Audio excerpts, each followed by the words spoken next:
wah wah wah. Wah wah wah wah wah wah wah. Wah wah wah wah wah wah. Wah wah wah wah wah wah. Wah wah wah wah wah wah. Wah wah wah wah wah wah wah. Wah wah wah. Les chroniques de la haine ordinaire. Wah wah.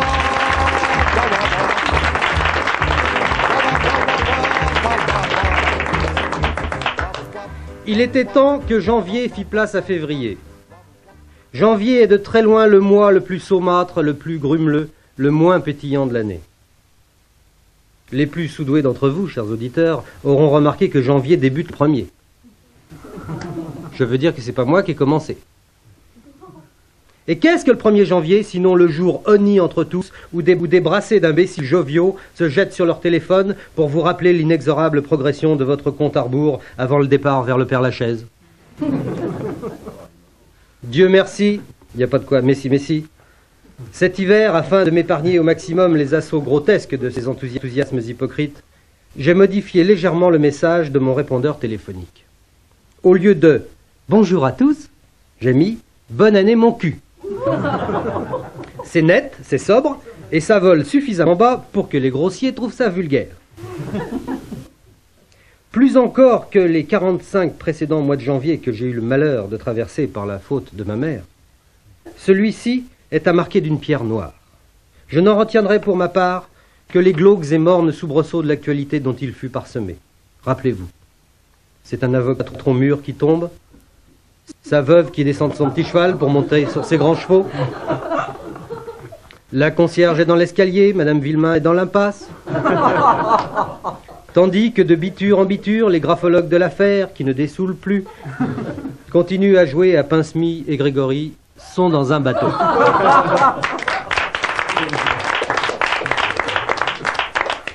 Côté bouillon de culture, Francis Huster attrape le CID avec Jean Marais. Au Progrès de Lyon, le spécialiste des chiens écrasés et le responsable des chats noyés, apprenant qu'Hersan rachète le journal, se domine pour ne pas faire grève. Le 15, premier coup dur. Balavoine est mort. Le 16, deuxième coup dur. Sabatier est toujours vivant. L'Espagne, fallait-il qu'elle fût myope, reconnaît Israël. Le 19, on croit apercevoir Mère Teresa chez Régine, c'était Bardot sous sa mantille en peau de phoque. Le 23, il fait 9 degrés à Massy-Palaiseau. On n'avait pas vu ça un 23 janvier depuis 1936. Et je pose la question, qu'est-ce que ça peut foutre? Le 26 sur TF1, le roi des enfoirés dégouline de charité chrétienne dans une entreprise de restauration cardiaque pour nouveaux pauvres. Heureusement, j'ai mon Alka-Seltzer.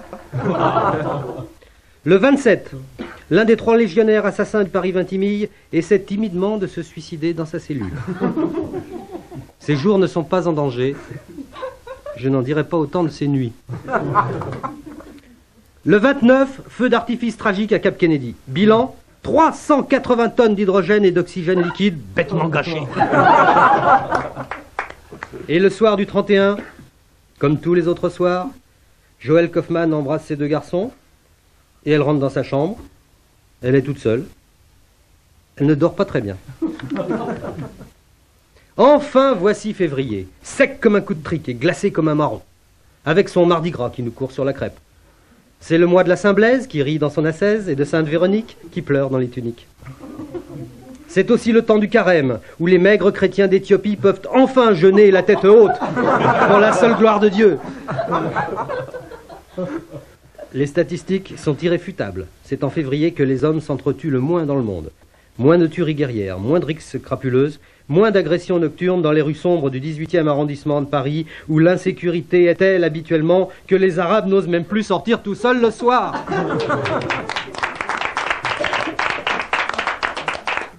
Jusqu'au nombre des cambriolages qui diminue de 6% en février. Et tout ça pourquoi? Eh bien, après les enquêtes scientifiques les plus poussées, les sociologues sont parvenus à cette incroyable conclusion. Si les hommes font moins de conneries en février, c'est parce qu'ils n'ont que 28 jours.